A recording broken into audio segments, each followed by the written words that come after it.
Kita berjumpa pada petang hari ini. Tentunya kita akan bersembang-sembang dengan pantun yang santun tentunya. Mengucapkan selamat petang semua yang sedang menyaksikan Tanjung Pinang TV kita. Pada petang hari ini saya bersama-sama.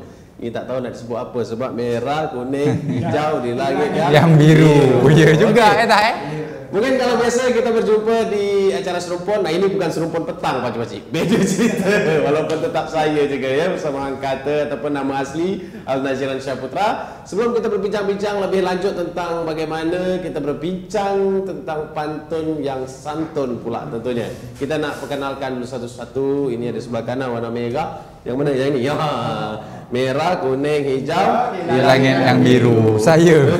Okey. Ini sebenarnya kita sudah susun posisinya sesuai dengan status. Saya isteri satu, anak dua paling kiri. Yang isteri satu, anak satu di samping sana tu tahu sendirilah.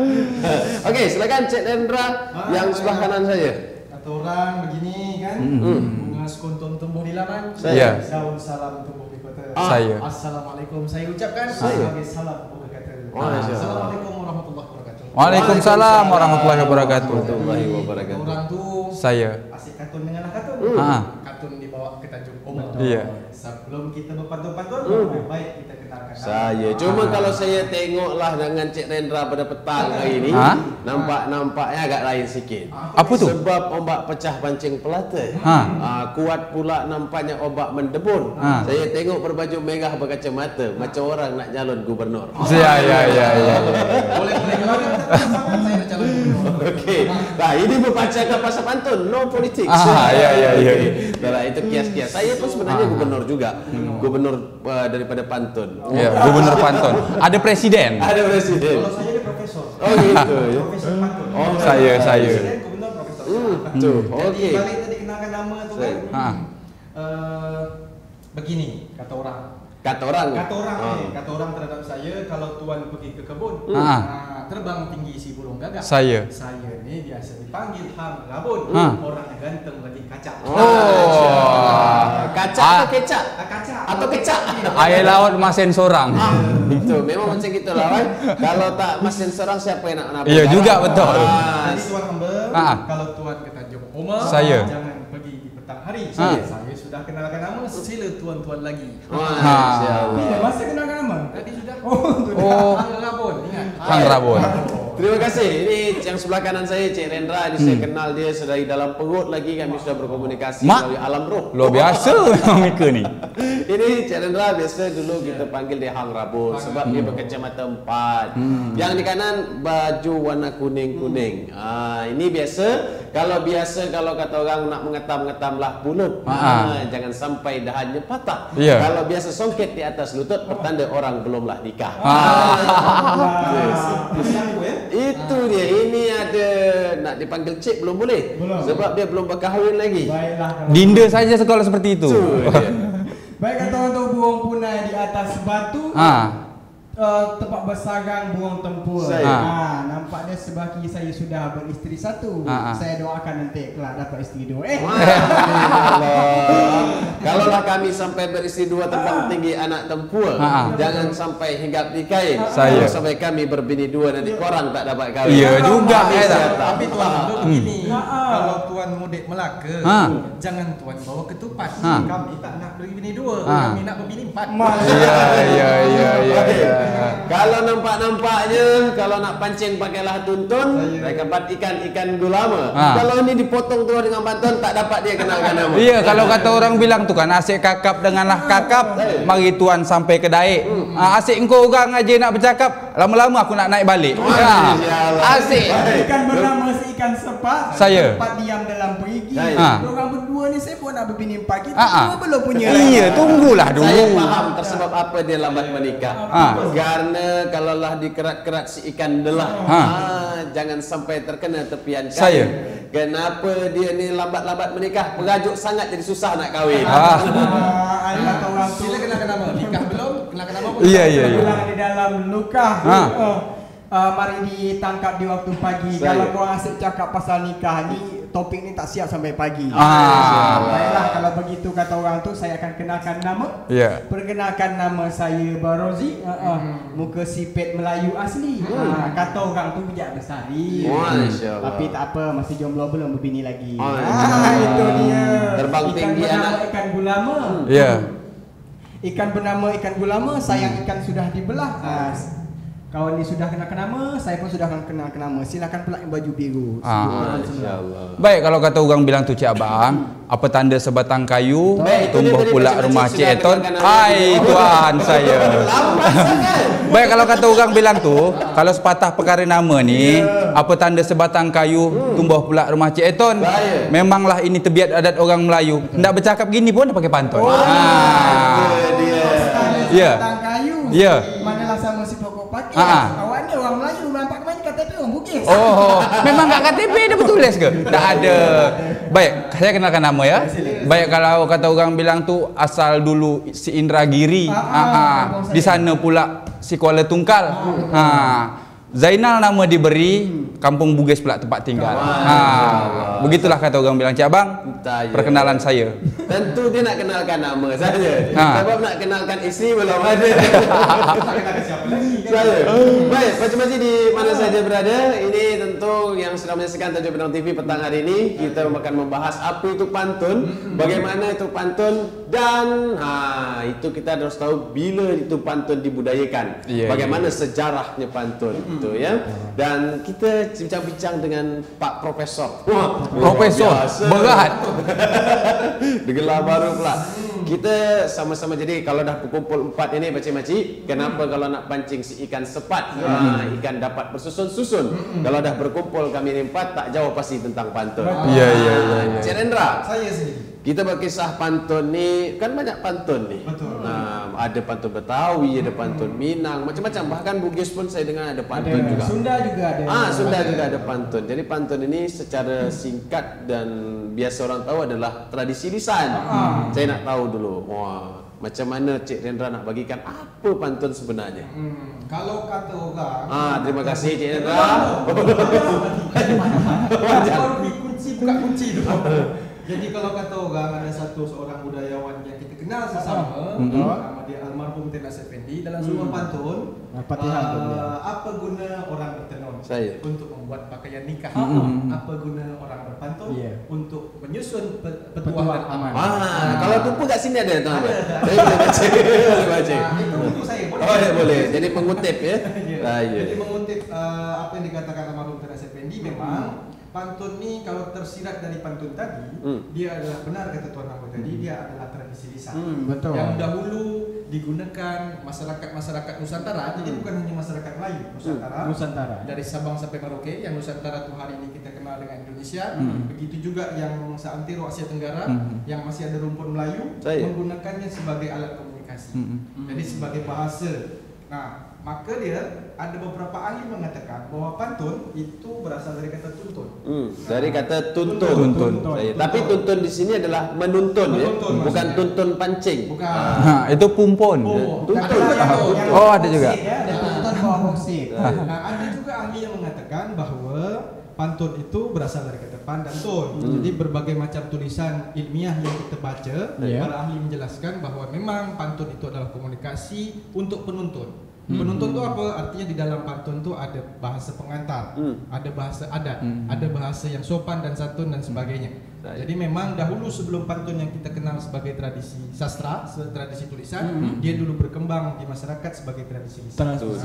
Jadi kalau pan dan tun yang pernah saya baca literasinya itu, dia ada sopan itu adalah sopan, dan santun itu adalah santun. Sopan. Iya, soalnya saja karena ini tradisi lisan yang memang dari nenek moyang turun temurun. Bahkan banyak pantun-pantun anonim yang kita tidak tahu siapa pencipta daripada pantun itu. Itu sampai sekarang banyak sekali pantun-pantun, termasuk kalau pantun yang sangat familiar macam-macam. Kalau ada sumur di ladang, boleh kita menumpang mandi, itu tidak tahu siapa None. Disebut dengan pantun pusaka. Itu dia. Atau yang macam-macam mungkin lebih tahu lagi, kalau orang buat salah dicakap Kalau ada jarum yang patah jangan simpan di dalam peti. Betul. Itu juga pantun pusat ya. Nah, ini tadi dari Pak Rendra atau Profesor Rendra atau Cik Rendra. Banyak dia ya, banyak bonus dia. Oke, kita nak dengar pula. Kalau kami ini, tak. Kalau saya, lah, saya ada 30 pada tanggal 23 kemarin, ini 30 lebih. Kalau ini harus kalang-kalangan agak-agak nak tua sikit. Kita nak dengar pula dari abang baju kuning yang belum menikah ni. Baik, tadi sudah disebutkan pantun sebagai alat komunikasi. Saya sebagai orang yang tidak dituakan, berarti saya dimudahkan, bersyukur sekali. Berarti saya awet muda. Dimudahkan secara umur, tapi ilmu insya-Allah. Adalah baca. Sikit banyak ada. Jadi setuju sekali kalau memang pantun itu memang sudah ada zaman dulu sebagai alat tradisi lisan. Orang-orang dulu berbicara sebagai komunikasi antar ketika masuk perdagangan, ketika masuk acara bersembang bersama, ketika ada acara undang dan juga pesta perayaan yang diadakan oleh Melayu Semenanjung di serumpun Melayu ni. Semua menggunakan pantun biar lebih dipermudahkan dalam menyampaikan informasi dengan bahasa yang halus supaya tidak ada. Ini dia pandai pula cakap serius betul. Ini cakap serius, kita dengar serius ni. Kamera tolong zoom out. Jadi apa? Dia kan terforget saya jadi masalahnya. Jadi itulah tadi komunikasi itu berkembang menjadi bagian budaya orang Melayu ketika dulu dalam menggunakan komunikasi. Betul. Jadi orang zaman dulu bukan hanya pandai sastra dalam masalah falsafah hidup, dalam masalah tujuan dan lain sebagainya, tapi pantun juga menjadi sarana komunikasi yang tidak dapat dielakkan manfaat. Itu dia. Itu kalau daripada Cik Barozi. Barozi. Nama Barozi cukup Alaike. Oh, Alaike. Tapi dekat KTP pun ada Alaike dia. Ada. Hanya Barozi saja. Barozi. Baik, tadi ada dari Cik Rendra, ada dari Barozi, dan tentu nanti kita akan dengarkan juga dari Zainal. Nah, semacam mana yang saya ketahui, pantun secara singkat itu memang terkenal sekali dengan disebut dengan pan dan tun, yaitu sopan dan santun. Mungkin pakcik-makcik atau abang kakak semua pernah tengok atau baca literasi-literasi lain. Karena yang namanya tradisi lisan ini memang banyak sejarah ya. Betul. Begitu banyak sejarah. Jadi memang tidak menjadi satu hal yang baku dia. Karena begitu banyak sumber-sumbernya. Kita nak dengarkan pula tentunya dari Cik Zainal Takdir. Saya. Nama dia Zainal saja, cuma takdirnya belum menikah. Itu bapak saya. Belum menikah sama saat ini. Okey, kita nak dengarkan pula dari Cik Zainal macam mana sebenarnya apa itu pantun. Nah, coba itu pantun daripada Cik Zainal pasti pernah membaca literasi-literasinya. Dan nanti sebenarnya bagaimana dia berawal mula begitu ya daripada pantun ini. Apa yang Cik Zainal tahu tentang apa awal mula pantun atau apa itu pantun? Baik. Tapi jangan kemana-mana, tetap di sini, tetap di Tanjung Pinang TV. Kita akan kembali lagi.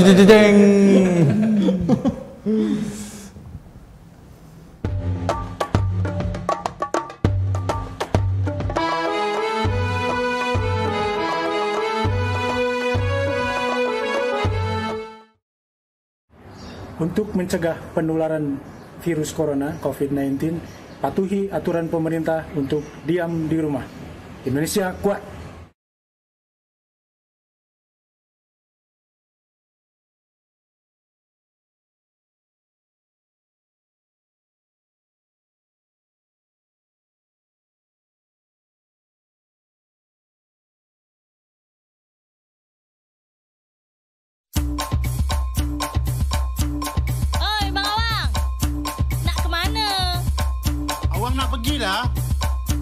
Pergi ke mana? Nak pergi berjuang. Awang nak jadi pahlawan. Bang Awang ni. Zaman sekarang ni, kalau nak jadi pahlawan tu, duduk di rumah. Jaga diri. Jaga keluarga. Jaga kesihatan. Banyak ibadah. Berdoa pada Allah. Kenapa pula begitu, Siti? Bang Awang tak tahu ke? Sekarang ni, banyak virus corona atau COVID-19. Jadi, kalau nak melawan atau membasmi virus corona tu, tetap di rumah. Jaga kesihatan, jaga kebersihan. InsyaAllah, kita semua selamat. Baiklah, kalau begitu. Ingat, cegah corona COVID-19. Tetaplah di rumah saja.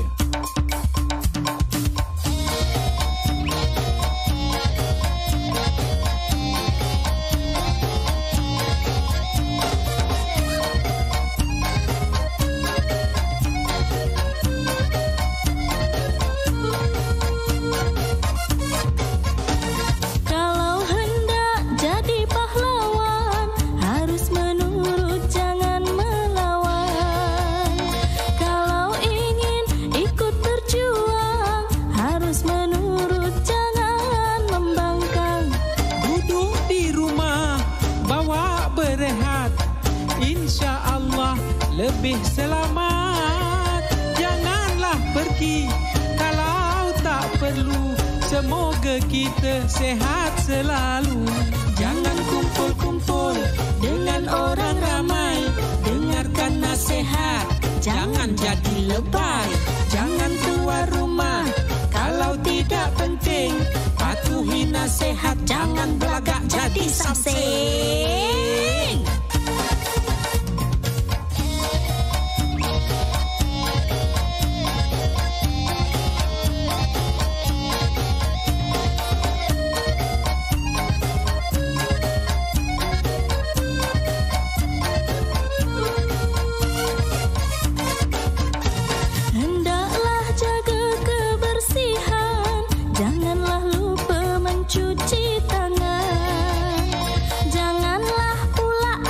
Mencuci, pakailah sabun itu yang pasti. Kita bangsa yang beradat, hidup bersih lebih selamat. Kita bangsa berbudi tinggi, untuk sehat kita berbagi. Walaupun di rumah tetaplah ibadah, banyaklah berdoa, minta pada Allah. Lawanlah corona, janganlah menyerah. Semogalah kita terhindar dari wabah.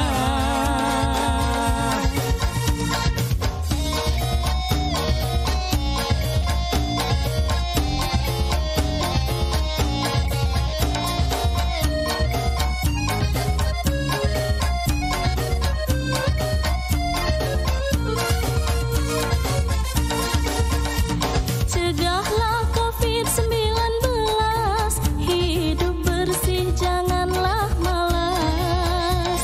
Pakailah masker kalau nak pergi, haruslah bijak menjaga diri.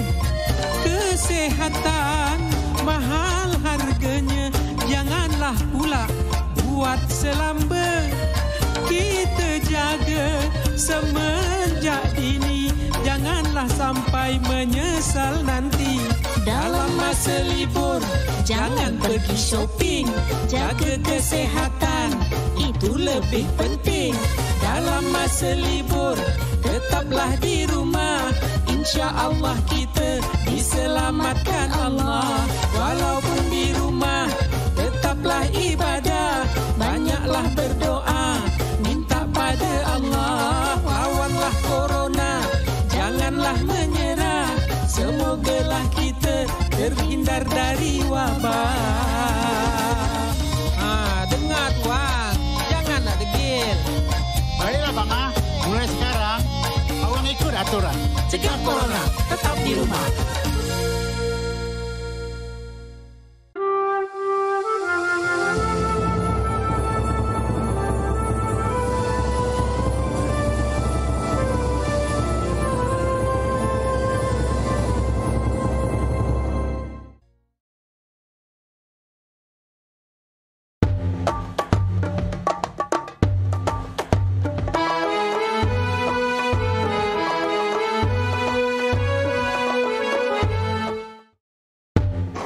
Baik, kita kembali lagi tentunya di Tajuk Pinang TV. Kita masih bersembang dengan pantun yang santun tentunya ya. Masih bersama saya Hang Kata ataupun Al Naziran. Wah, Abdi baik berarti. Dia pikir nama saya yang asli. Kita tentu mesti akan berbincang-bincang tentang seputaran pantun. Ini ada Cik Rendra masih di sini, belum cari yang kedua. Masih ada Barazi dan ada Cik Zainal. Nah, saya. Kita tadi berbicara tentang bagaimana dan apa itu pantun ya. Kita akan dengarkan juga. Kesian juga suara Cik Zainal kalau tidak didengarkan. Baik, kita dengarkan macam mana Cik Zainal, tentu dia baca dan lain-lain. Apa menurut Cik Zainal pantun itu? Baik, kalau bicara pantun ini sebenarnya banyak pandangan. Tetapi dalam buku yang saya baca, banyak pandangan. Mungkin dalam kata lain, pantun itu sendiri, kalau saya membaca buku itu, ada yang mengatakan pantun ini adalah puisi lama. Puisi lama itu sendiri berkembang, dan pantun itu sendiri sebagaimana kawan-kawan sampaikan tadi, pantun ini banyak di daerah tempat. Sampai di Sulawesi itu ada penggiat pantun, itu kawan saya sendiri. Pantung, kalau di sana namanya pantung. Oh, pantung. Karena orang Bugis tak bisa nyebut N ya. Yeah, petang ikan. Iya, itu begitu. Jadi sependek pengetahuan saya ini, masalah yang buku-buku yang kami baca ini mungkin masih dalam keterbatasan lah. Karena memang bukan pakar, tapi hanya penggiat, hanya ingin, kalau kata orang bilang tuh, bukan hendak menunjuk cindai, datang jauh dari penaga, bukan kita ni nak menunjuk cerdik pandai, hanya kita nak menyambung adat lembaga tadi. Itu dah dalam kata sepatah pantun kalau bicara tentang pantun itu sendiri. Baik, memang kalau nak kerat-kerat tembaga jangan campak di waktu siang. Memang nak dijaga adat lembaga supaya dia tidaklah hilang. Iya, betul. Ya. Baik, ini kita sudah mendengarkan ada 3 pemantun. Kalau saya macamnya menjelaskan sudah terangkum lah semua ya. Sekarang kita nak tahu juga bagaimana awal mulanya sebenarnya pantun itu terjadi. Bagaimana sejarah sebenarnya daripada pantun ini menjadi suatu wawasan untuk kita, ilmu pengetahuan mungkin yang selama ini hanya tahu pantun, dan kita juga hanya tahu itu pantun ini ada di seluruh Nusantara. Ini tidak hanya di Indonesia ya, ini kalau ditarik garis ke atas dia sampai ke Malaysia, sampai ke Patani. Nah itu saya pernah pergi ke Thailand, ke Patani, itu mereka orang Melayu dan juga berpantun. Nah, kita akan berbincang-bincang kita apa sebenarnya sejarah yang sebenarnya.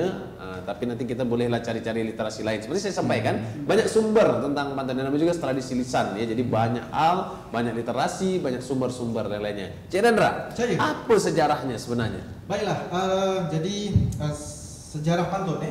Sejarah jadi pantun. Saya boleh menerangkan dengan buku saya. Ini juga buku, tapi buku dia bukan buku dia. Saya sampai detik ini nulis tak jadi. Ini juga buku, tapi buku Torida. Jadi saya ada menulis 2 buah buku. Yang satu tapi ini buku juga. Buku juga. Iya. Tapi buku saya maksudnya 2 buah nih. Tentang pantun khususnya. Yang satu berjudul Pantun.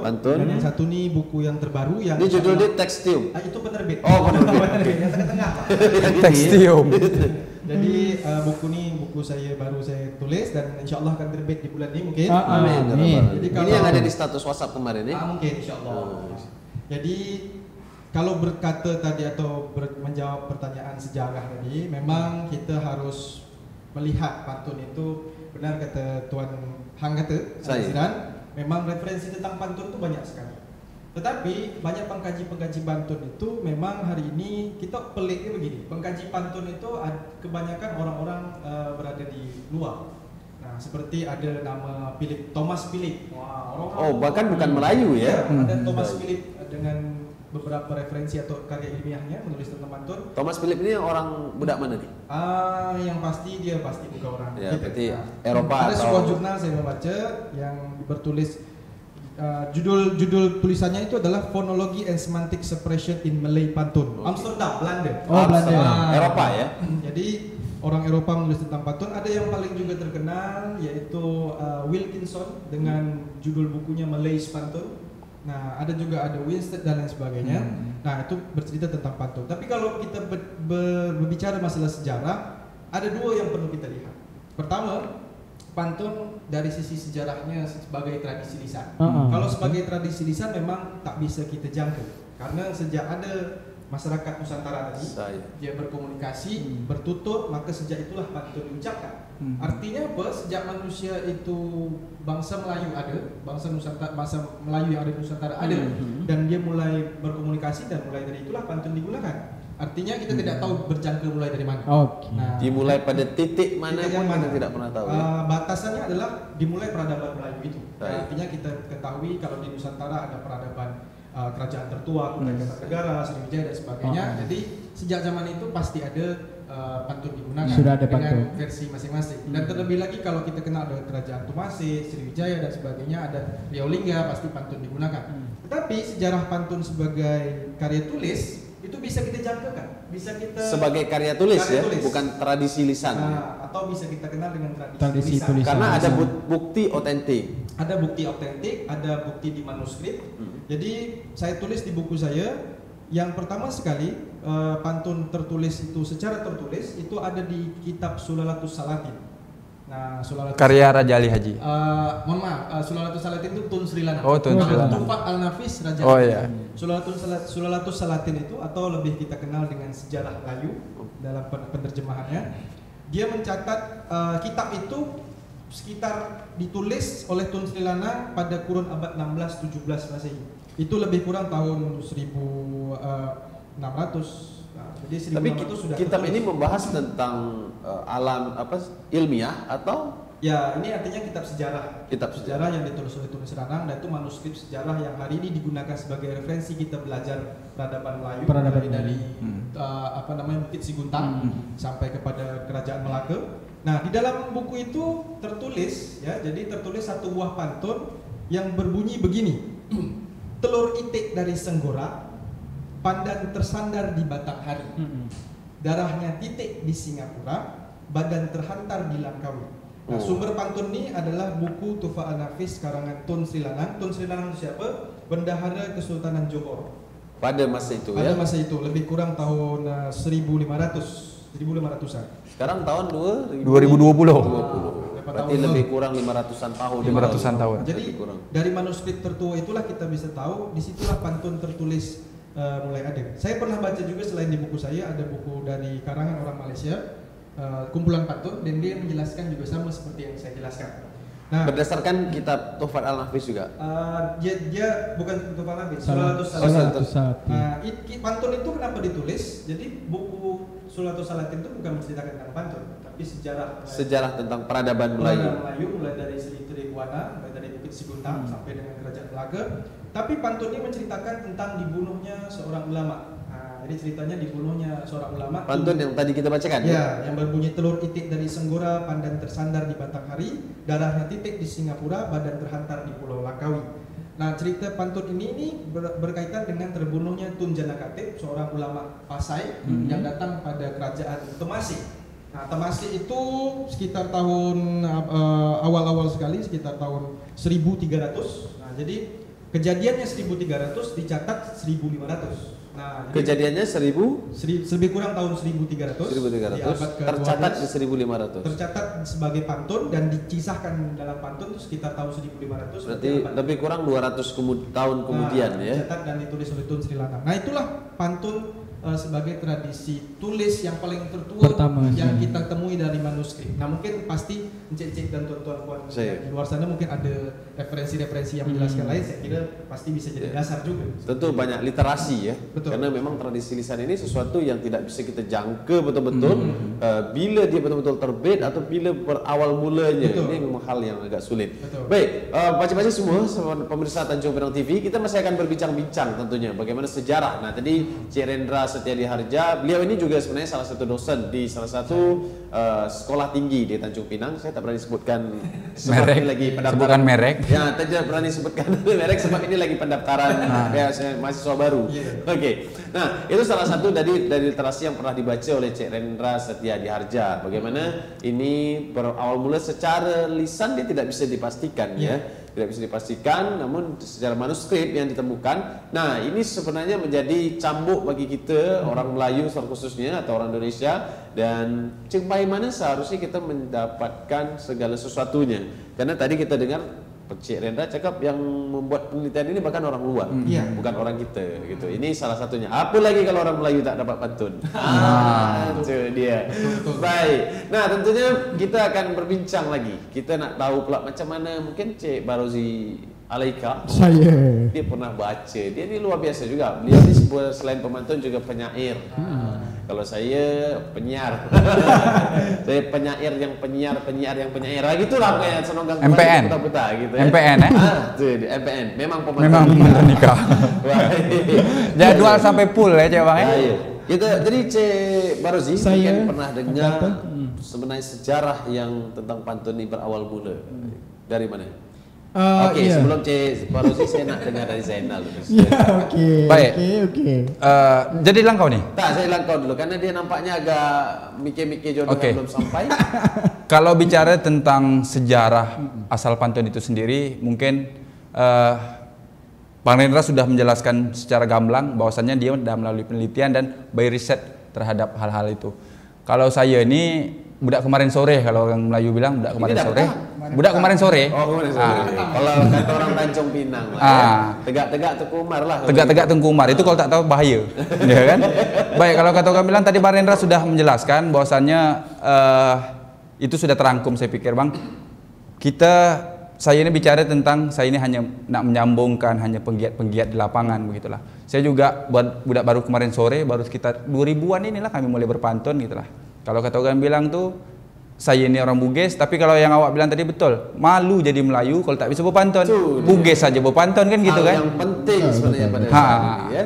Atau juga orang Tanjung Pinang minimal bukan harus pandai, harus bisa. Karena Tanjung Pinang sendiri kota gurindam negeri. Iya betul. Jadi minimal tidak pandai tapi bisa lah. Bisa. Tahu, gitu kan. Baik, itu tadi kalau kata Cik Zainal ya. Kita nak dengar pula bagaimana abang yang berbaju kuning yang ini, berbaju kuning bersongkok hitam, comel saya. Jadi kalau ada sebuah pantun bukan kentang sembarang kentang. Kentang ditanam di pagi hari. Bukan apa nama dia? Bujang bujang dicomel sekali. Tapi kalau ada sepatah kata saya ingat pantun ayah Tamrin itu, kalau kata orang bilang itu bukan kacang sembarang kacang, datang jauh dari berakit. Dia ini bukan bujang sembarang bujang, bujang bersih tak ada penyakit. Ada sebenarnya. Orang berjalan sampai ke bukit, abang juga si anak bangau. Dia sebenarnya ada juga penyakit. Dia penyakit angau. Sayangnya tak ditemukan sampai saat ini untuk obat dia. Habis kena gulai. Orang lain dia ada obat dia sebenarnya. Terbang tinggi anak bangau yang dekat batang merekah. Kalau kena penyakit angau biasa obatnya nikah. Bukan katun. Jangan katun. Katun di Gunung Dai. Korang bertiga tuh selalu pantun. Saya nampaknya bangsu balik. Barozi jangan merajuk. Barozi memang belum menikah, tapi ada operator kita yang ditinggal nikah. Itu lebih pelik. Itulah kata orang bilang, ada pesan orang bilang, jangan kira nikah ni tali buayan, bisa jadi di tali gantungan. Sakit. Baiklah kalau pergi ke Pulau Buaya, jangan ditengok burung cendrawasih. Cukup sekian penjelasan dari saya dan Megan, dan terima kasih. Biasa kalau nak patah-patahlah hijau, tak juga lipat di kain. Biasa kalau bujang kuat merajuk ni memang lambat kahwin. Macam saya lah, umur 26 dah kahwin, umur 30 anak dah 2, isteri baru 1 gitu. Tuan hamba tenang Barozi. Siapa? Kalau tuan mudik ke kota, jangan tuan memakai kain. Kalau banyak tuan dikata, besok tuan cepatlah kahwin. Tapi sebenarnya dalam sesi ini saya nak bela dia sikit. Kalau kata orang bilang tu sampan bernama si tapi saya sudah ada calon. Dia belum saya. Kalau sepatah dalam pantun tu gini memang dah. Sampan bernama si sampan tunda, ia pula membawa kain. Engkau orang boleh bahas segala benda, tapi tolong jangan perkara kahwin. Balik ke pantun. Balik lagi ke pantun. Tapi memang sakit ditinggal nikah tu maknya. Nanti kena tinggal operator tu. Sakit itu macam mana gitu. Ibaratkan kata tu, kira-kira lah kalau terbang tinggi si layang-layang, sayang terkerat di tepi parang. Adik puas ku sayang-sayang, tapi nikah denganlah orang. Ya Allah. Menitik air mata amat kat ujung. Sepatah kata pantun kias tu. Baik macam-macam. Ini untuk operator ni. Kalau kata orang bilang tu sepatah pantun cinta dia gini. Sembah patik daulat tuanku, sembah hamba menjunjung sembah. Puasku puja bara di tungku, kenapa pula api ini julurkan lidah? Inilah sebagai penyejuk hati operator. Ada pantun pusaka begini. Kalau tuan mudik ke hulu, petikkan saya bunga kemboja. Kalau orang lain nikah dahulu, hamba saja numpang bahagia. Wah, lama mawar. Ada juga. Baiklah, saya nak bela operator. Kalau air sudah mendidih, jangan diletak pula asam cuka. Operator janganlah terlalu bersedih. Kita berbagi duka yang sama. Tapi korang yang belum nikah atau tinggal nikah, terkhusus operator nih, kadang-kadang memang kalau ibaratkan kata kalau sampan kolek kayu ke hulu, bawakan juga batang cendana. Kalaulah adik kahwin dahulu, abang tunggu bila jandanya. Apa pasal? Apa pasal nikah kahwin pasal lain-lain? Bukan kain sembarang kain saya. Kain dusun-dusun. Kita skip lah masalah kahwin, kita lanjut sejarah pantai. Macam-macam. Kita tahan ini kalau nak dibahas masalah kawin ini panjang ceritanya. Sedih dan luka semakin dalam tentunya ya. Kita dengarkanlah Barozi, mungkin beliau ini juga salah satu pemantun muda di Tanjung Pinang bahkan Provinsi Kepulauan Riau. Karena saya bisa katakan pada saat ini Provinsi Kepulauan Riau dan Tanjung Pinang kita sudah mulai krisis regenerasi pemantun ya. Ini tinggal beberapa pemantun muda saja. Jadi kawan-kawan, abang kakak nih yang masih muda-muda naknya belajar pantun lah. Terkhusus lagi pantun adat ya. Karena kita mulai krisis nih, tinggal beberapa saja yang ada di Kepulauan Riau khususnya ya. Okey, Barozi, saya baca macam mana sejarah orang ditinggal nikah. Aduh, sejarah ditinggal nikah pula. Sejarah pantai, ya semakin pedih. Tak apa. Baiklah kata orang tu. Kalau masalah sejarah pantun tadi sudah dibahas oleh Bang Reda sebagai profesor ya, tentu profesor pantun itu amin. Kami setuju dan saya hanya menilik daripada perkembangan sejarah pantun di era milenial. Kata orang tu kalau kayu disusun-susun sudah ditetak kayu ditual, hendak tahu perkembangan sejarah pantun coba lihat di media sosial. Secara milenial, zaman milenial sekarang ini kita sudah walaupun tidak terlalu tersohor tapi ada. Contohnya ada beberapa pantun yang berkembang di zaman era milenial ini menjadi sejarah yang cukup signifikan. Itu misalkan I have a friend, my friend is blue. I have a friend, my friend is you. Itu juga itu juga perkembangan pantun secara milenial. Artinya pantun ini hidup. Ini perkembangan ya, bukan sejarahnya ya. Ya perkembangan sejarah pantun artinya hidup di waktu zaman sekarang. Artinya tidak hanya sebagai zaman dulu, tapi juga zaman sekarang sudah menggunakan pantun sebagai tradisi lisannya anak-anak milenial. Itu kita ajarkan ya. Saya sebagai penggiat juga pantun. Jadi banyak sekali masuk di grup-grup, kita bisa lihat ada perkembangan pantun dan di situ kita saling belajar, saling mengisi bagaimana itu sampiran yang benar, bagaimana itu isi yang benar, dan bagaimana cara ditinggal kawin yang benar. Tinggal kawin yang benar.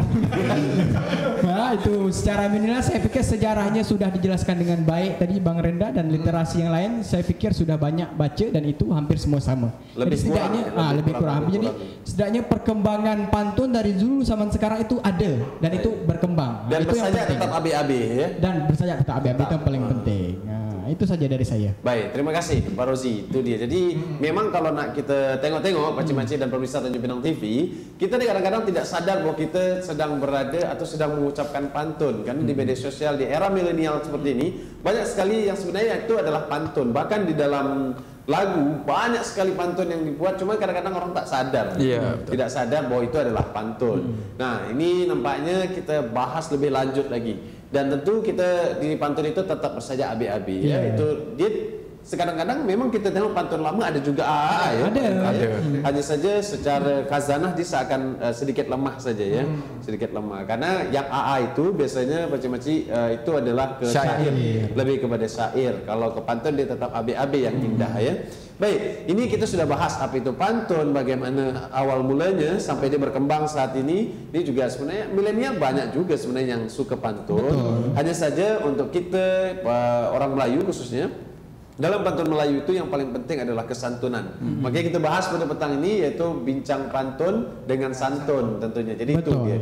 Bedanya pantun Melayu dengan pantun-pantun yang lain, tapi juga pantun Minang saya tengok juga tinggi khazanah, tinggi etikanya. Terus pantun-pantun beberapa daerah lain juga, tapi ada beberapa memang yang tidak sama dengan kita.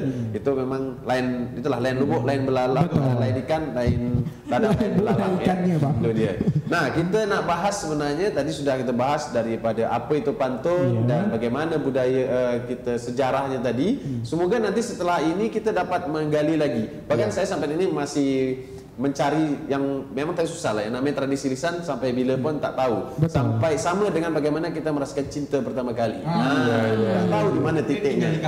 Kalau tinggal nikah tahu kan, itu yang kalau tinggal nikah amat lah yang tahu kan. Abang ini selalu menegakkan layang-layang basah itu terus.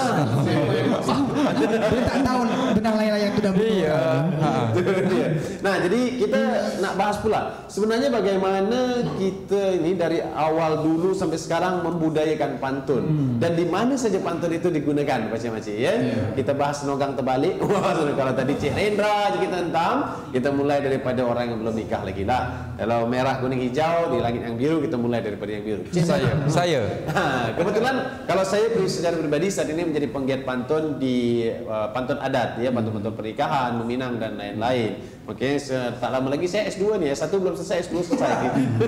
MPN, memang pemantun nikah. MPN. Kalau ada Ayanda Tamrin apa? SPN? Spesialis pemantun. Ini MPM. MPN. Ini strata 2 nih.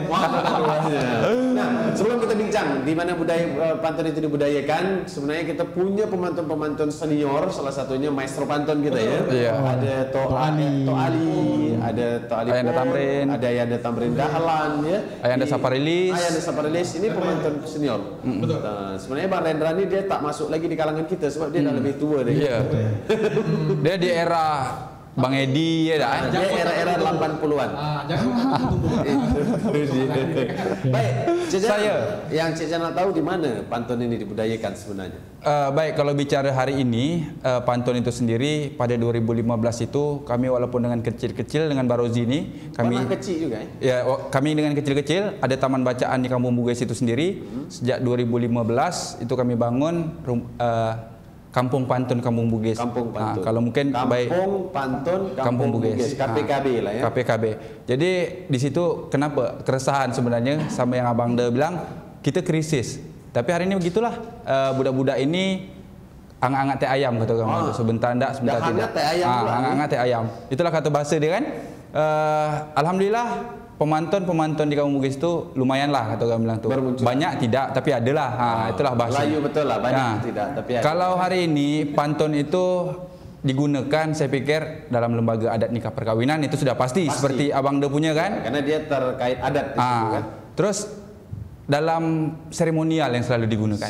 Seremonial dalam kata artian ya pemerintahan Kepri itu sendiri karena memang sudah dibentuk mungkin ya sudah terbentuk bahwasanya hari ini dijadikan pembukaan itu harus ada pantun. Kalau tak ada pantun bukan tak sah majelis itu. Karena kita ada di Kepulauan Riau. Iya, betul. Cuma yang perlu kita kritisi sedikit, bukan pemantun. Saat seremoni itu saya sering mendengar lah atau bahkan sering diminta untuk pantun. Ini sebenarnya harus ada apresiasi terhadap pemantun-pemantun. Iya, tidak hanya banyak sekali pemantun-pemantun sebenarnya dia tidak tampil di depan layar, tapi mereka lebih hebat dari kita. Itu banyak sekali yang saya temukan dan ini harus diapresiasi. Kalau misalnya pantunnya itu memang dari dia, maka saya sarankan mengapresiasinya dengan disebut. Misalnya pantun ini oleh siapa gitu, atau misalnya pantun ini dibuat oleh Ahmad yang ditinggal nikah, itu bisa saja. Jadi itu sebuah apresiasi. Berarti sebenarnya sama kita punya kerisauan yang sama sebenarnya ya. Ketika dengar pantun yang tak nyambung di acara dalam pantun tak nyambung. Siapa sebenarnya yang buat ni gitu kan? Siapa dia sebenarnya ni? Itu yang menjadi ini. Terus hari ini pantun itu sendiri mungkin dalam gaung itu dari pihak Balai Pelestarian Nilai Budaya mungkin yang selalu ingin memaju-majukan budaya pantun ini sendiri bahwasannya terus ada Badan Bahasa itu selalu membuka bagaimana pantun itu hari ini. Itu yang saya pikir. Ya, karena memang penting, karena pantun ini kalau kita telusuri lebih dalam lagi sejarahnya, karena tidak cukup 1 jam ini untuk dibahas ya. Jadi kalau kita mau membahas pantun, 3 malam biasa. Bisa lebih kurang, bahkan bisa lebih. Karena pantun sendiri ini banyak dalam orang zaman dulu saat percintaan itu juga menggunakan pantun. Salah satu pantun yang sangat familiar, kalau saya sebutkan masing-masing pasti tahu, semacam burung merpati terbang 1000, hinggap seekor di tengah halaman. Ndak mati di ujung kuku, ndak berkubur di telapak tangan. Ini pantun sebenarnya untuk berkasih-kasihan orang yang sedang dibakar oleh asmara ya. Nah, dia mengatakan dan itu juga berkhazanah tinggi ya Cik Rendra ya. Karena di atasnya dikatakan burung merpati terbang 1000, hinggap seekor di tengah halaman. Ndak mati di ujung kuku, ndak berkubur di telapak tangan. Kalau kita perhatikan, Paci-Maci dan seluruh pemirsa Bintang TV, ini sangat unik. Pantunnya memang tingkatnya sangat tinggi, dia punya berkias. Penerbang kita bahas dari yang pertama tadi, di sampiran yang pertama dikatakan burung merpati terbang 1000, yang sampiran kedua dikatakan hinggap seekor tengah halaman. 1000 yang terbang, biasanya merpati kalau dia terbang pasti turun juga ramai-ramai, tapi ini hanya satu, artinya dia punya pemikiran hanya satu pilihan saja yang hinggap di tepi di halaman. Terus dia katakan hendak mati di ujung kuku, ini mati nak di ujung kuku, hendak berkubur di telapak tangan. Ini melambangkan sebuah cinta yang sangat tinggi dan tidak ingin berjauh. Nak mati di ujung kuku, dulu nak berkubur di telapak tangan. Walaupun kita tahu tak mungkin berkubur di telapak tangan. Nah, ini luar biasa. Itulah bekiasnya ya. Kiasan. Ini salah satu bagaimana orang berkomunikasi dulu luar biasa sekali. Semacam tadi yang kita sampaikan pantun, kalau ada jarum yang patah jangan disimpan di dalam peti. Kita bahas sedikit sambirannya. Kenapa orang sebut kalau ada jarum yang patah jangan simpan di dalam peti? Karena bila jarum patah tu simpan dalam peti berbahaya. Karena kita suka pegang peti kan, cari-cari barang tertusuk. Semacam itu pula isinya mengatakan kalau ada kata yang salah jangan simpan di dalam hati. Itu kan berbahaya. Tapi kalau ada cinta yang salah tinggalkan saja, dia nikah lagi. Kalau ditinggal? Kalau ditinggal? Kalau tinggal cari orang. Okey, itu tadi dari Cik Zainal. Saya sedikit informasi tu pakcik-pakcik. Jadi selama ini kita suka tahu pantun tetapi tidak tahu apa makna sesungguhnya, atau kita suka pantun suka-suka saja tanpa makna. Ini juga bermasalah sebenarnya. Makanya semoga dengan program ini kita dapat mencerahkan kembali apa itu pantun dan santunnya pantun itu. Makanya kita angkat tema bincang pantun dengan santun. Cik Rendra, apa kisah pantun di dalam yang dibudayakan setiap hari? Jadi kalau kita tadi saya sedikit menyambung tadi bagaimana pelestarian pantun hari ini dan bagaimana pembudayaan hari ini. Sebenarnya pantun nih kalau saya bercakap agak mundur sedikit ke belakang. Agak mundur nyandar dia. Iya nyandar. Ini dari kisaran waktu dia. Maksudnya dari kisaran waktu. Saya kira kalau duduk mundur sedikit nyandar. Bagus juga kan. Jadi pelestarian pantun ini memang dia mulai bergeliat sebenarnya secara kelembagaan, secara terstruktur, tersistematis itu pada tahun 2002 kurun 2002-2003. Jadi ada seorang tokoh dulu yang kita kenal sama-sama, yaitu almarhum Tusiran Suseno. Ini di Tanjung Pinang. Tanjung Pinang. Kita bicara tentang Tanjung Pinang. Jadi memang di tahun 2002-2003 itu waktu itu saya masih SMA, masih sekolah lagi. Nah memang beliau memulai kegiatan-kegiatan mulai dari lomba berbalas pantun atau disebut dengan peraduan pantun. Nah ini jadi sejarah bagaimana pantun dibudayakan di Tanjung Pinang sampai dapat Kota Tanjung Pinang Negeri Pantun tadi. Kota Tanjung Pinang Negeri Pantun. Motonya itu ya. Kota Gurindam Negeri Pantunnya begitu. Jadi beliau membuat peraduan pantun sampai kurun tahun 2008 sampai Tanjung Pinang betul-betul ditabalkan sebagai Kota Gurindam Negeri Pantun. Itu ada satu perhelatan yaitu pemecahan rekor muri berbalas pantun. Nah, terlama selama 6 jam. Jadi selama 6 jam tak putus-putus. Tak putus-putus. Tahun 2000 berapa lagi itu? 2017. Disambung lagi pemecahan rekor muri 10 jam. 10 jam. Nah, jadi 10 jam 10 menit 10 detik. Jadi memang pelestarian pantun ini sudah dimulai sejak tahun itu oleh guru-guru kita sebut lah ya. Ada almarhum Tusiran Suseno, oleh ada Datuk Ali Ahmad atau kita kenal dengan Ali Pon yang hari ini adalah yang Tuan katakan tadi adalah pemantun-pantun senior, termasuk Ayahanda Tamrin Dahlan, termasuk almarhum Ayahanda Sahrul. Dia juga pemantun dulu di internasional bahkan.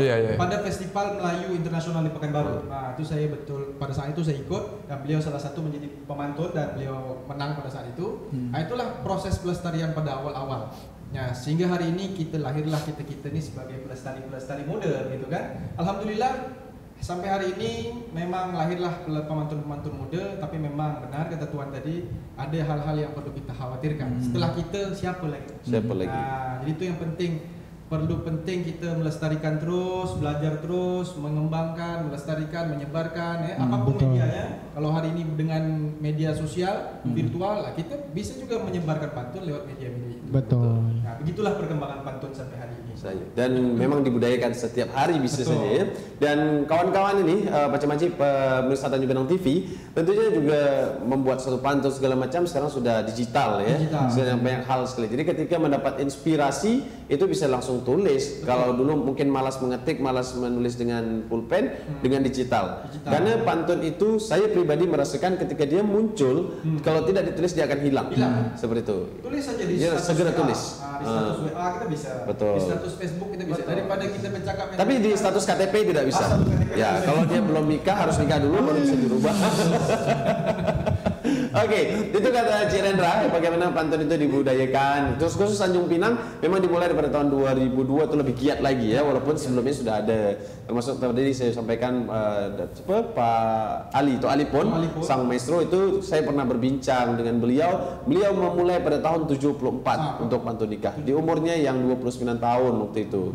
Nah, alhamdulillah macam kita ini mungkin lebih cepat memulainya. Nah, Bentuk siapa nama dia yang budak tengah ni? Barozi Alaika. Saya suka lupa orang kalau pakai baju kuning belum nikah saya suka lupa. Barozi pasti punya pengalaman bagaimana keseharian pantun itu dijalankan atau dibudayakan. Baik, saya tidak. Jangan sedih sangat, itu biasa saja. Kalau status KTP belum berubah itu biasa. Ya, secara perkembangan di Tanjung Pinang di mana orang menggunakan pantun itu sudah dijelaskan dengan panjang lebar oleh Cik Rendra tadi. Jadi saya akan berbicara. Dia membawa panjang dia berapa, lebar dia berapa. Dia punya panjang 3 kaki dalam dia. Jadi saya waktu zaman tanah tu kalau tanah nampaknya lebar, jangan sampai tersiram basah. Memang di hati harus banyak sabar. Kalau sampai di nikah.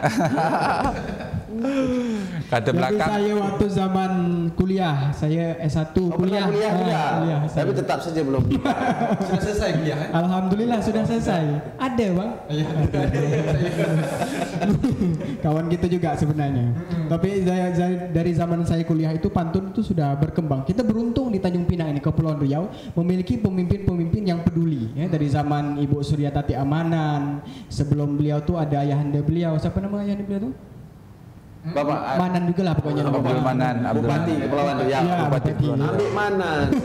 Ya, bukan hanya di Tanjung Pinang, ada di Anambas, di Batam, di Karimun. Dulu di Batam tuh ada nama ada Piala Bang Hardi berbalas pantun. Kemudian Tarung Pantun juga. Ya, Tarung Pantun. Kemudian ada Paraduan Berbalas Pantun, ada Celoteh Pantun. Nah, dari pertarungan-pertarungan itu membuat perkembangan budaya berpantun itu menjadi cukup baik di Kepulauan Riau. Nah, berbicara di luar dari Kepulauan Riau, kami juga mengikuti beberapa paraduan berbalas pantun di Jambi. Jadi tadi betul kata Bang Zainal, yang sering mengadakan untuk acara-acara festival literasi itu kalau tidak kantor bahasa ya BPNB. Dulu ada gawai seni, kemudian ada apa lagi tuh yang kota atau provinsi yang punya, tapi lebih jelasnya yang sering keluar daerah dari provinsi ke provinsi atau kota atau ke luar negeri itu di di kantor bahasa kemarin di Jambi, di Padang, di Sumatera lah itu istilahnya. Bengkulu juga ada di Pekanbaru. Kemudian ini kan sudah banyak nih bagaimana peraduan pantun itu dilakukan. Kalau dilihat mungkin macam Pak Rendra terakhir saya dengar di Makassar itu di mana? Di Gorontalo di daerah Sulawesi ya. Betul. Terus di Bengkulu dan bahkan di Malaka juga pernah juga Malaysia. Mungkin kita bisa sharing sedikit atau berbagi apa perbedaan dari satu tempat dan tempat lain. Karena tadi kita sampaikan kan memang lain lubuk, lain ikan, lain ladang, lain belalang. Ada tidak perbedaan-perbedaan? Baik, kepada siapa nih? Saya. Saya agak berbagi pengalaman tentang perbedaan pantun ini ketika kami bertarung namanya tarung pantun di Malaka itu, di salah satu Universitas Malaka itu. Kita bersyukur didukung oleh pemerintah. Di Malaka itu mereka mandiri.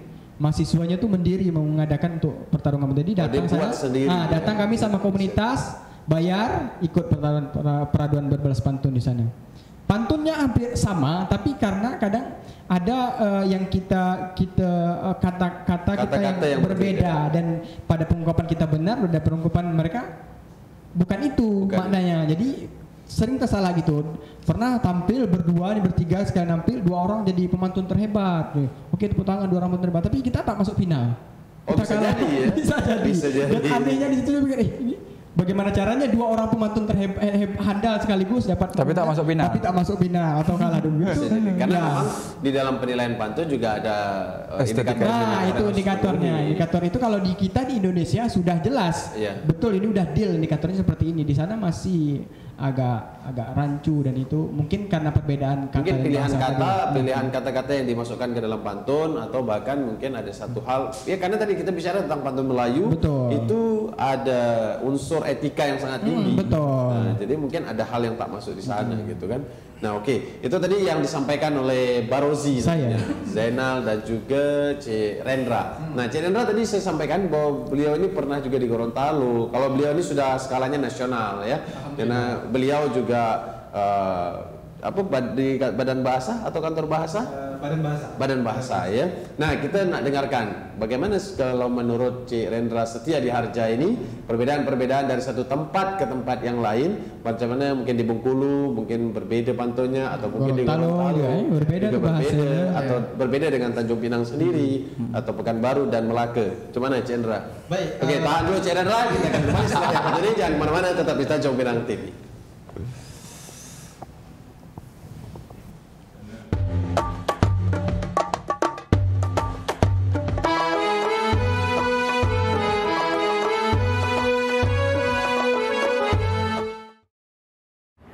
Untuk mencegah penularan virus corona COVID-19, patuhi aturan pemerintah untuk diam di rumah. Indonesia kuat.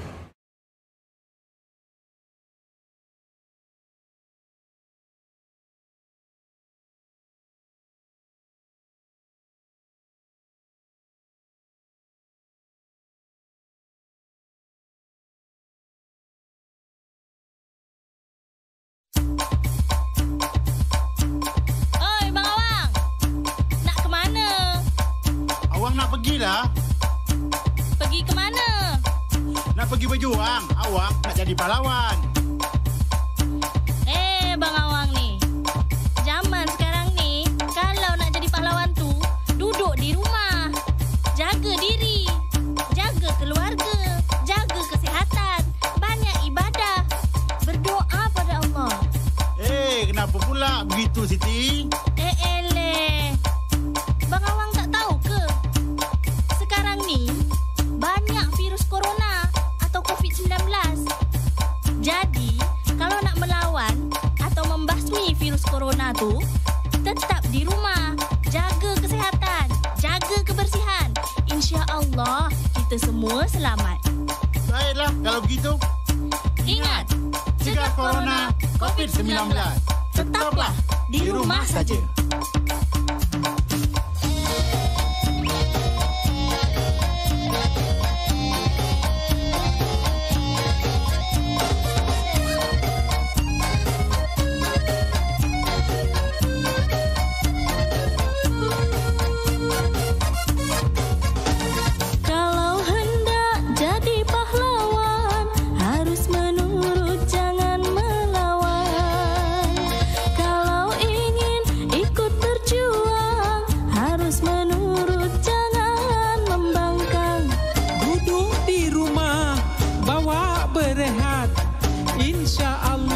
Lebih selamat.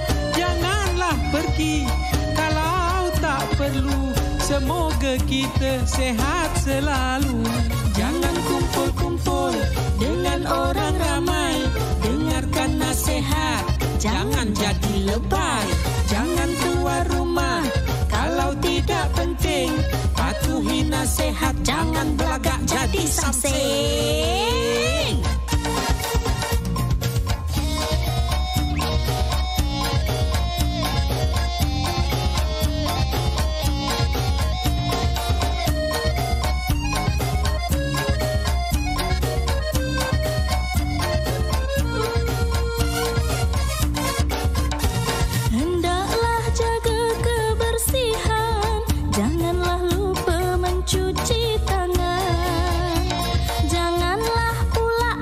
Mencuci, pakailah sabun itu yang pasti. Kita bangsa yang beradat, hidup bersih lebih selamat. Kita bangsa berbudi tinggi, untuk sehat kita berbagi. Walaupun di rumah, tetaplah ibadah, banyaklah berdoa, minta pada Allah. Lawanlah corona, janganlah menyerah. Semogalah kita terhindar dari wabah.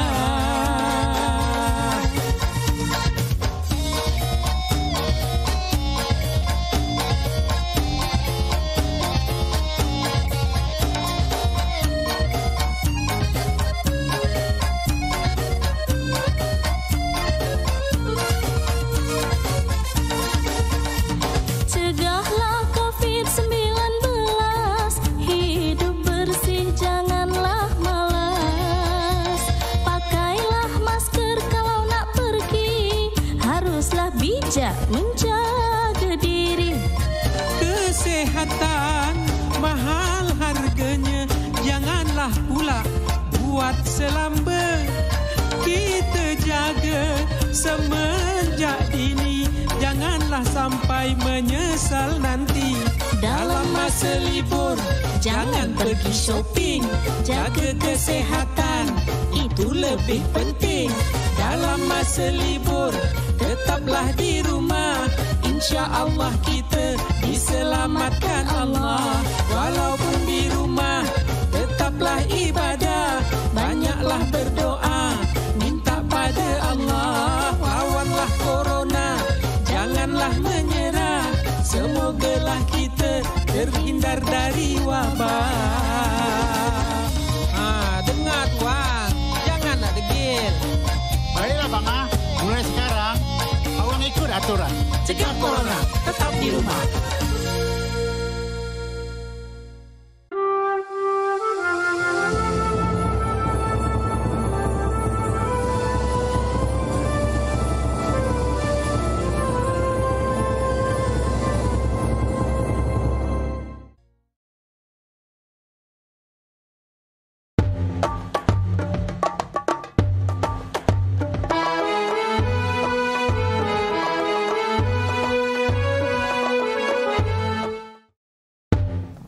Baik macam-macam pemirsa Tanjung Pinang TV, abang kakak cik puan semua, kita masih berbincang-bincang lagi dalam Bincang Pantun dengan Santun tentunya. Masih dengan Rendra Setiadiharja, masih dengan Barozi dan juga Zainal. Kita tadi terputus dengan Cik Rendra. Ini dia nyari semerajuk. Dia ni kalau merajuk lain sikit. Kalau dia merajuk minta cari bini yang kedua. Cik Rendra. Ya saya. Ini kan secara senioritas lah kalau bahasa dalam organisasi itu, Cik Rendra ni dia lebih senior daripada saya sebenarnya. Nah, tapi kalau masalah menikah dan anak, saya lebih senior daripada dia. Nah, apa perbedaan daripada satu tempat dan tempat lain, Cik Rendra? Jadi begini, kalau perbedaan mesti digarisbawahi pertama, se-Nusantara ni prinsip pantunnya sama. Sama saja. Kaedah dia pantunnya sama. Iya, betul. Tetap AB. Tetap AB. Ada tak yang ABC A? Tak ada. Tak ada. Kecuali dia menyanyi. Secara kaedah, ya kecuali dia menyanyi. Secara kaedah dia sama.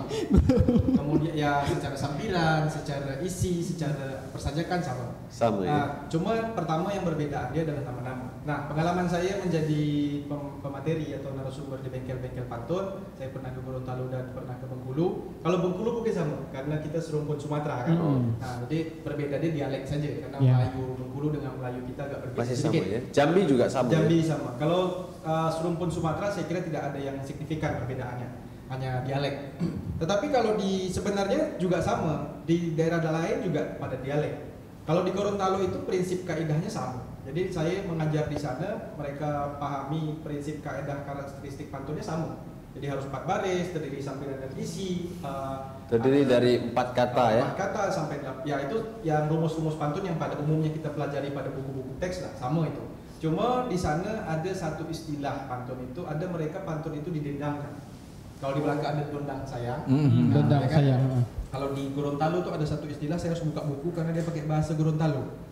Dia ada pantun dendang, namanya Pak Iyo Hungi Ilo Poli. Tapi bentuknya seperti itu. Pantun. Sama dengan dia Dondang sayang. sama dengan dendang sayang. Nah, dia intinya pantun 4 baris, sambilan isi, tetapi dilantunkan, dinyanyikan. Oke, kita stop sini dulu. Pakcik-pakcik semua pemirsa Tanjung Pinang TV pasti ada baru-baru yang mendengar kalau ini ada pantun dondang sayang. Mungkin untuk pemantun-pemantun yang sudah menggiati, saya rasa tidak tabu lagi ya. Tapi pasti pemirsa Tanjung Pinang TV ada yang tak tahu macam mana pula pantun dondang sayang. Kita suruh Cik Barozi saja. Sebab kalau kita yang berdondang sayang, muntah yang nonton. Betul. Itu dia. Pantunnya Coba sikit dulu. Macam mana? Dia pantun dondang sayang ini dia mesti ada lagu yang mengiringi. Dia mengiringi dengan musik. Biasanya lagu Serampang Laut, atau lagu-lagu Melayu zaman dulu. Macam Bujang Telajak tu. Bujang Telajak. Itu juga lagu macam korang ni lah dia, Bujang Telajak. Ngapa pula aku sebut benda tu? Ya itulah, itu lagu-lagu itu hanya saja diganti syairnya dengan pantun. Saya pernah ikut bukan ikut ya, saya hanya pernah di lomba ini di Malaka, dan saya bukan sebagai peserta, hanya menonton bahwa hanya irama itu hanya digantikan, liriknya digantikan dengan pantun. Nah, dengan mengikuti irama itu. Jadi kalau nak dicoba dicontoh-contohkan sikit itu lah, untuk segmen kita yang 350. Sebenarnya bisa dia jadi pakcik-pakcik pemirsa Tanjung Pinang TV. Kalau misalnya pantun Dondang Sayang itu dia yang macam mana dia dimasukkan ke sebuah lagu ya, diiringi dengan musik seperti itu. Jadi didondangkan lah. Dondang itu kan bagaimana dia dinyanyikan seperti itu ya, didodoi-dodoikan. Betul. Ibaratkan kalau satu pantun, ibaratkan kata kalau selesai dialah basah, tapi kain banyak dicari. Kalaulah kasih ditinggal nikah, bolehlah cari yang lain lagi. Tapi gini, saya tambahkan sedikit, Dondang Sayang itu sebenarnya dia adalah warisan daripada orang-orang keturunan Cina. Jadi di Malaka itu ada yang namanya keturunan Cina Baba. Itu sejarah. Ya, itu terkenal di Malaka. Cina Baba. Bukan Cina Baba, tapi Nyonya Baba. Nyonya Baba. Saya ralat Nyonya Baba. Jadi Dondang Sayang itu memang dahulunya digunakan oleh orang-orang Cina yang dibawa oleh keturunan-keturunan Cina pada zaman kerajaan Melaka, dan mereka berkomunikasi dengan orang Melayu dengan menggunakan lantunan pantun. Nah, sejak itulah pantun dikenal dengan Dondang Sayang. Jadi untuk hiburan, tapi lirik-liriknya tadi pantun. Jadi kalau di Melaka itu seperti itu. Nah, itu sejarah Dondang Sayang tadi. Baik, terima kasih Cik Rendra, terima kasih juga Barozi Aleka, terima kasih juga Zainal Takdir. Tentunya kalau nak berbincang terus nih pasal bincang pantun dan dengan santun, tentunya boleh sampai besok pagi. Ini Tanjung Pinang TV, kalau kita nak bahas total, dia harus siapkan nasi minyak satu baru mesti selesai. Nah, itu dia. Nanti lain masa tentu kita akan berbincang-bincang kembali dengan tema-tema pantun ini, dan paling penting adalah bagaimana kita sama-sama menyemangati. Kita coba untuk meregenerasikan ini, sebab kami ini bakal tua juga. Ini minat daripada anak-anak kita macam-macam. Pantun jangan dianggap hanya sebuah sastra lisan saja, tetapi dia bisa menjadi sebuah manfaat yang tinggi. Salah satunya untuk menyampaikan pesan, nasihat ya. Kalau saya sekarang fokus selain pantun nikah, saya membuat pantun-pantun nasihat seperti itu. Karena ini sebuah seperti pantun-pantun lama, ini kita lihat yang paling bertahan adalah pantun nasihat sampai detik ini. Ini penting. Nah, kita akan berbincang-bincang tentunya di lain masa dengan tema-tema pantun. Agak-agak di terakhir nih sebelum saya tutup kamera nih, tutup program ini, tentunya kita nak minta satu-satu pantun dulu lah dengan Cik Zainal Takdir, dengan Barozi Aleka, dan juga Bang Rendra. Siapa nak mulai dulu? Setengah korang. Kamu yang belum nikah lagi. Sama-sama belum nikah juga. Atau kita minta amat saja? Jadi kalau kata orang bilang tuh, kalau tuan sampai ke hulu, kan, bagi tuan singgah ke pekan, boleh sahaja saya dahulu. Tapi alangkah elok yang tua yang didulukan. Ibaratkan ibarat tinggi burung tempur, maka terbang dekat di batang lentur. Kalau sudah bercakap tua, harus ditengok darilah umur. Keluarkan KTP. Umur 34. Baru 34 atau sisa 34? Baru 34. Oh, baru 34. Sisa gagak 34 tahun. Menjelang 2025. Ya. Saya dulu ya. Saya. Baiklah, kalau kata orang tuh, kalau katun katakan katun. Jangan katun bawa ke payah. Mari bersama lestarikan pantun, lestarikan adat seni dan budaya. Kalau kayu katakan kayu, sayang kayu disusun-susun. Nak menjaga adat dan budaya Melayu, pantun mesti kita lestarikan. Kalau kata orang bilang tuh, hendak katon kasihkan katon, jangan dipijak namanya jerami. Mari kita lestarikan pantun agar ia tak hilang di bumi. Begitulah bunyinya. Terima kasih Cik Zainal, terima kasih Barozi Aleka, terima kasih Cik Rendra Setia Diharja. Macam-macam itu bincang kita dengan tema bincang pantun dengan santun. Tentunya kalau pakcik-pakcik dengar tadi, pemantun-pemantun sering sekali menyebut dengan sebelum dia pantun, dia akan cakap macam gini. Kalau kata orang, itu ya. Ini pernah saya ditanya dengan salah satu kawan, kenapa orang kalau bercakap harus dengan kalau kata orang? Ini kalau filosofis Melayunya, orang Melayu ini dia tidak mau menunjuk pandai ya. Jadi dia mengatasnamakan gitu, seolah-olah bukan dia gitu. Jadi dia tidak mau takabur lah ya. Baik, terima kasih tentunya sudah menyaksikan Tanjung Pinang TV dalam Bincang Pantun dengan Santun. Kita semoga menjadi sesuatu yang bermanfaat dan berkah bagi kita semua. Dan tentunya Kota Tanjung Pinang terkhususnya jangan sampai hilang pemantun-pemantun. Saya mengajak semua pakcik-makcik, adik-adik, kakak, abang, cik, puan, kita sama-sama belajar bagaimana melestarikan pantun. Bahwa pantun tidak hanya dalam sebuah sastra, tapi selalu ada dalam kehidupan kita, dalam pantun nasihat dan lain-lain. Apalagi zaman sekarang ini dalam berkasih-kasihan juga cantiknya dengan pantun. Jangan apa kata orang tuh main tembak-tembak aja. Baik, sekali lagi kami ucapkan terima kasih. Saya dengan kru yang bertugas, mohon maaf mungkin ada gurauan, ada kata yang silap. Kita berjumpa di lain kesempatan. Wabillahi taufiq wal hidayah. Wassalamualaikum warahmatullahi wabarakatuh. Waalaikumsalam warahmatullahi wabarakatuh.